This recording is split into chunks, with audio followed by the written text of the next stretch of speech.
God, if you're a student of mine, please stop listening to this. And as a woman reading that, it did the opposite of empowering me. The whole time I was reading this, it felt wrong. Hey everyone, it's Bethany from Beth and Books and welcome back to this book nook. Today I am coming at you with episode 5 of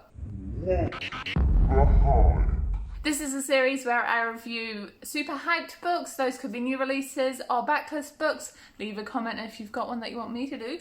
And what happens is I give you the statistics, I give you the synopsis, a little bit of a reading vlog, my thoughts, and whether it is worth the hype, and finishing off with responding to your guys' responses and thoughts on the book. In this episode, we are doing the Bromance Bookclub. I saw this one shoot to fame over on the romance side of BookTube a wee while ago when it came out, and I have been intrigued ever since, and I finally got my hands on it. So, starting off with the statistics. This book is an adult contemporary romance and it is definitely R16. It has central themes of sex and orgasms are mentioned quite a bit. So just putting that out there, if you're going to continue watching this, please be aware that it is an R16 topicked book. And if you feel uncomfortable, let's cool these. I'll see you in the next video. It's written by Lyssa K. Adams and it is book 1 in the Bromance Bookclub series. There are currently 3 out, so it is a trilogy as of right now. It has an average Goodreads star rating of 3.93 stars, so not super high, but pretty close to that 4-star mark. It was originally published last year in 2019 and has 393 pages in the Penguin paperback copy. And what is it about? Synopsis times. So in this novel we follow Gavin, who is a famous baseball player, and his wife Thea. Now they're having trouble in the world of marriage, and it all starts because Gavin realizes that his entire marriage, he has been unable to bring Thea to orgasm, literally called the Big O in the book. So R16 people, I told ya. Essentially, he gets all like macho and is really sad about this and leaves. And after a couple of weeks of, sulking and being all sad about it, Thea asks for a divorce. So he's distraught, realizing he's made a massive mistake, and what happens is his baseball buddies essentially say, look bro, come join our book club, we're gonna help you get back your missus. And essentially what they do is they read this book, and it is kind of a take of Pride and Prejudice, Wuthering Heights, one of those like classic angsty romance novels back in the day, and they take what happens in that fictional world and what's the word I'm looking for? Translate what happens in that book into Gavin's own life in an effort to win back his wife. So it's about time to go into my reading vlog. What do I expect from this? I am hoping for a novel that shows that women are not sexual objects but do have sexual desire. I just hope it's not going to be too objectifying. I'm also expecting the fact that it's centered around such a steamy topic that there will potentially be some of that included in the plot of this. But without further ado, let's get into the mini reading vlog, shall we? Alright, so it is about an hour later and I have reached the 100-page mark in the book, and honestly, I'm pretty sure I mentioned something about hoping that it wasn't too objectifying of Thea, who is the wife. Sorry if you hear clicking, Titus is gaming. Unfortunately, it feels like it is a little bit for me, but we'll see how it goes. Hopefully it gets a little bit better with time and Gavin realises that he's being quite a prick. Hey guys, it's evening now. I sat back down to keep reading and all of a sudden I'm like 100 pages from finishing. I'm on page 241 and how do I put this? I appreciate what the book's trying to do. There's a couple of conversations around why how princess Disney movies can be detrimental to how young girls grow up learning how women should be. And then there's conversation, like there's a quote here about how fiction resonates with people. It speaks to universal truths. I enjoy that conversation because I do think you can learn things from fiction. But, and you probably saw that but coming a mile away, there are some writing choices that I'm not really appreciating as much. For example, there is a makeout session. God, if you're a student of mine, please stop watching this video. A makeout session where the term plunged is used in terms of French kissing, i.e. one tongue plunged, oh, I can feel myself heating up just saying this, the other person's mouth. And it's just not the right use of words. All I see is someone plunging a toilet. Like, I just do not appreciate that. And whilst there's this sort of intense relationship conversation going on, there seems to be trying to add some comic relief, like suddenly a character lifts a leg and farts, and it just doesn't do it for me. It's almost like pick a lane. Pick a lane. All right, I'm up to the last 50 pages. I cannot lie, this has definitely been an easy book to breeze through, and I am definitely enjoying how this ending has played out. The conversations and issues that I kind of had with Gavin, our main character, have come to light a little bit, and I feel like it's being wrapped up, hopefully, in a positive and complimentary way to the characters. Alright, well, kudos to the book. I finished it in kind of one sitting. The ending was so good, but now I don't know what I think about the book as a whole because there's still issues. I'm gonna have to sleep on this one. I'll see you tomorrow morning. Alright, so is the Bromance Book Club worth the hype? Nope. Oh my gosh, I've got some issues with this book. Let's get into how I rated it. For the pace, I gave it a 7. For the people, I gave it a 6. Gavin, the main character, he really bothered me, but Thea, the wife, wasn't so bad. World building, I gave it a 6. Enjoyment, I gave it a 4. Relationships, a 5. And style, a 2. I think that is the lowest single rating I have given any section of my rating system in the history of rating books in this way. So, and that comes out an average of 2.5 stars. Triggers for this book, there aren't many. The only ones I could really warn you about are potentially dysfunctional families. So you're from an adult's perspective and the main female character, the wife, Thea, has issues with her mum and dad. They weren't abusive issues, just more like they didn't show her love issues.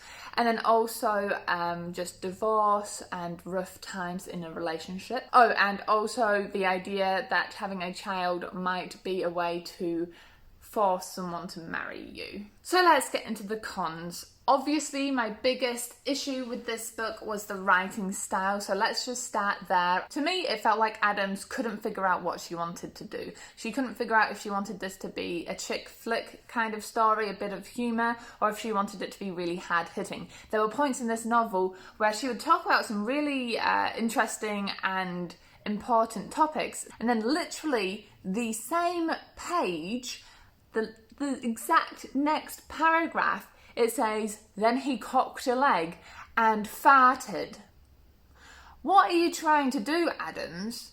It really frustrated me because I'd be reading it and this important thing would crop up, but I couldn't take it seriously because of this humorous undertone that was trying so hard to be a focus, but it was not pulled off. So all of these important messages were almost done in a way that was satire. It was like, haha, kind of look at this. At least that's the vibe I got when I was reading this novel. But my biggest issue with this, and I didn't know where it fell into that rating system, is how women were objectified. So as I briefly said in the synopsis, we have Gavin and Thea, they're going through a divorce, but what happens is it becomes a bit of a competition for him to get her back. He says, if I can't make you fall in love with me by Christmas, then cool, I'll give you custody, all this money, blah, blah, blah. That itself isn't too much of the issue for me. It was the fact that the prize wasn't then having a healthy, loving relationship anymore. The prize instead was Thea, this adult grown woman, mother of 2 little gorgeous twins. Oh, they were pretty cute, to be honest, although you didn't see much of them. But she was a thing to be won. And the whole time I was reading this, it felt wrong. And what threw me off so much is that at the end of the book, this does get addressed. Thea realises that Gavin has been taking a lot of, cues and lines from this book he's been reading in the book club, and she's not okay with it.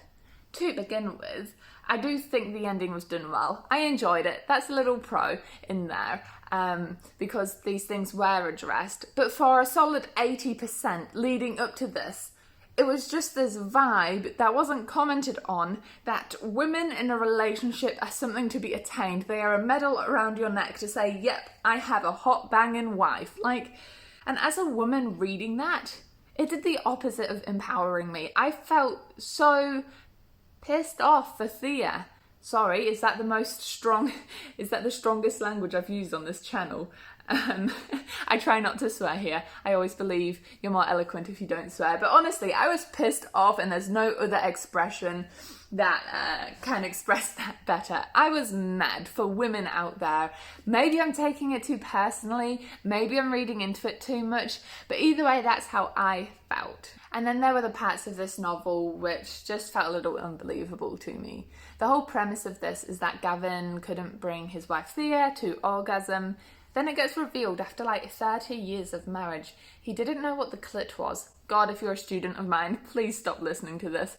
But how does a man in his late 30s to 40s, I think we're meant to believe, complain that, oh, you didn't tell me, you weren't getting me off? Yeah, okay, Thea had some issues there. She should have voiced it. But you don't know what the clit is. As a grown man, if you are a grown man and you're like, what the hell, please, for the love of all women out there, do some research. Now, if I have to put the vibe on this, the atmosphere on the book, I haven't read 50 Shades of Grey. It's actually on my shelf. I want to get to it one day just as a laugh. But I've watched the first movie and it's pretty bad in terms of, what's his name? Christian Bale just touches her and she pretty much orgasms. It's got that kind of a vibe, that unrealistic, over-sexualized tone in this book as well. There's a moment where Gavin, I think it's Gavin, drinks his coffee and he moans in pleasure. Bro, you're just having coffee. And yes, I know you can have a drink and be like, oh, that's so good, and find it pleasurable. But it was just in a way that was not very tasteful. But then the pros, okay, because I did give it 2.5 stars. Like I said, I really enjoyed the ending, but there were some other messages I did like in here as well. The main one being this idea that fiction can teach you things in real life. It's something I talk about lots with my own students, but also people have said to me before, oh, you need to read more non-fiction. First of all, who the hell do you think you are telling me what I should read? Go away, I don't need you in my life. But this belief that non-fiction is the only written language that can educate you. So I did enjoy how this challenged that idea and showed how a fictional novel, in this case a romance novel, was able to educate someone in a way that maybe, although it wasn't kosher and it was romanticized, you can still learn lessons from it. So I did enjoy that, as well as the fact that I enjoyed seeing Thea, the grown woman, continue to pursue an education years into her future after she's had kids and everything. I liked that. All right, so let's look at what some of you guys have responded to in my Instagram stories. I went out and asked you guys, oh, have you read this book? And if so, what are your thoughts? And the first response I got was that they liked it a lot, but the Regency chapters kind of took them out of it a bit. 100% understand where you are coming from there. So I originally thought this book was just going to be from Gavin's perspective, but it's actually from his and Thea's perspective, plus these chapters of the book Gavin is currently reading in the book gets put in. Very much like if you're familiar with Fangirl and how it has excerpts of Simon Snow in it, it's that kind of style. Personally, I didn't find the Regency chapters put in there what got me, what's the word I'm looking for here? just like unabsorbed. I can't think of the word right now. I found actually flicking between Gavin and Thea's perspectives as quickly as we did really frustrating. So I totally understand your multiple perspective inserts point there. This person said they DNF'd it after 3 chapters, and honestly, hun, I honestly think if I wasn't reading this as part of a video and I wasn't committed, I probably would have done the same thing. It was very clear to me within a few chapters how women were objectified, and it did not sit right with me whatsoever, and I probably would have put it down if I didn't want to push it towards the end. And also on that note, I think part of the reason I did just commit and read it in one sitting yesterday is because I knew if I stopped, I probably wouldn't want to pick it back up. So definitely get that. Let's go on to some Goodreads ones. Okay, so this person gave the book a 1 star, and I have to say I agree with them. It's just going on again about that idea that within the first, I mean, he says first third, I would say like at least first half, first 2/3, it just felt gross. There is no better way to describe this.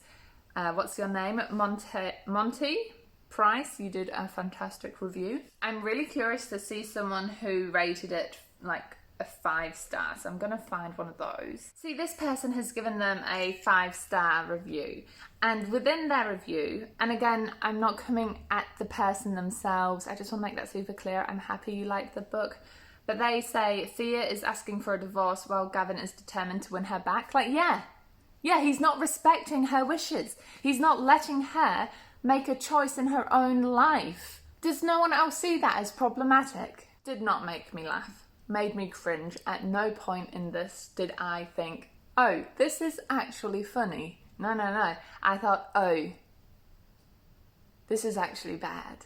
I'm just going to leave it there because I could get really riled up about this one. So if I was to recommend this to anyone, 1, you'd have to be okay with multiple changing perspectives, and 2, you would have to support the objectification of women and not letting women have their own opinion. That's my opinion. If you have your own, honestly, please, I know I've been real passionate in this video, but please don't be scared to just leave a comment below, especially if you disagree with me. I love learning about other people's opinions, and it actually helps me in my own journey to discover different ways to look at things. With that being said, thanks for making it this far. Enjoy all the places you go in your own reading adventures, and I'll see you in the next video. Bye.